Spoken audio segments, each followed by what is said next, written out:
বাংলাদেশৰ জাতীয় সংগীতেৰে আৰম্ভ কংগ্ৰেছৰ সভা।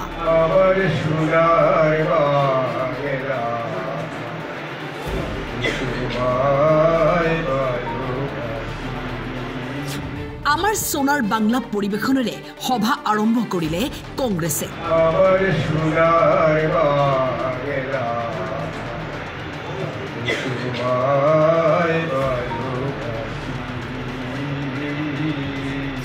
পুনৰবাৰ প্ৰমাণ হল কংগ্ৰেছৰ বাংলা প্ৰীতি।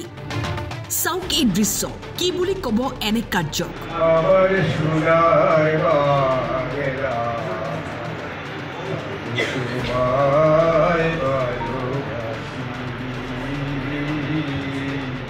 ভাৰতত থাকি সভা পাতি কংগ্ৰেছৰ গুণগান চলিছে সোনাৰ বাংলাক লৈ। মুখত শুনিব ভাৰত মাতাৰ বন্দনা, অন্তৰত আছে সোনাৰ বাংলা।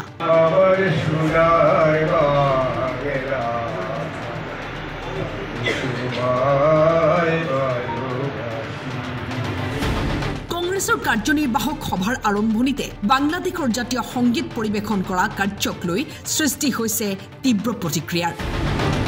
সেৱা দলৰ মুৰব্বী দীপবায়নে বাংলাদেশৰ জাতীয় সংগীত পৰিৱেশনেৰে আৰম্ভ কৰিলে সেৱা দলৰ বৰ্ধিত কাৰ্যনিৰ্বাহক সভা।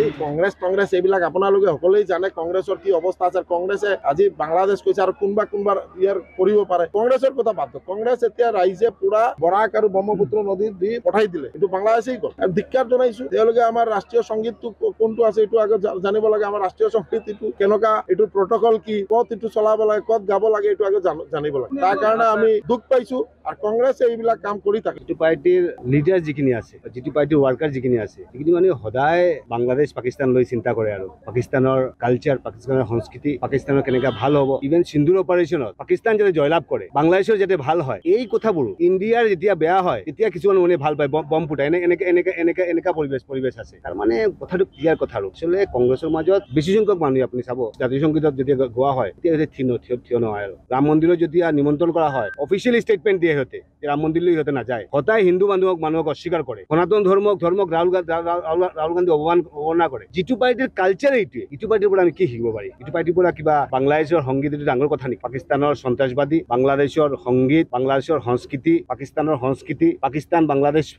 আৰু পাকিস্তানটো ভাৰতটো বাংলাদেশ আৰু পাকিস্তানৰ নিচিনা বনাবলৈ চেষ্টা এইকেইটা কাম চলি আছে। বিশেষকৈ কংগ্ৰেছৰ নেতা ৰাহুল গান্ধীয়ে যেনেকা এইবিলাক চলি আছে, তেওঁৰ নিচত যিখিনি মানুহ আছে সিহঁতৰ একে কথা আৰু বাংলাদেশ আৰু পাকিস্তানৰ সংস্কৃতি সভ্যতাখিনি আমাৰ ভাৰতত আনিব লাগে। আৰু যেতিয়া ভাৰতত বাংলাদেশ আৰু পাকিস্তানৰ সভ্যতা সংস্কৃতি যেতিয়া আহিব তেতিয়া সিহঁতৰ বিজয় হ'ব বুলি মই ভাবোঁ। সিহঁতে বাংলাদেশৰ ৰেডিঅ'টো সদায় শুনি থাকে। এতিয়া এইটো কাৰণে বাংলাদেশৰ সংগীতটো সিহঁতে এইটো দলত বাংলাদেশৰ জাতীয় সংগীত গোৱা হয় কংগ্ৰেছ অফিচত, তাতকে দুখৰ কথা লাজৰ কথা কি হ'ব পাৰে?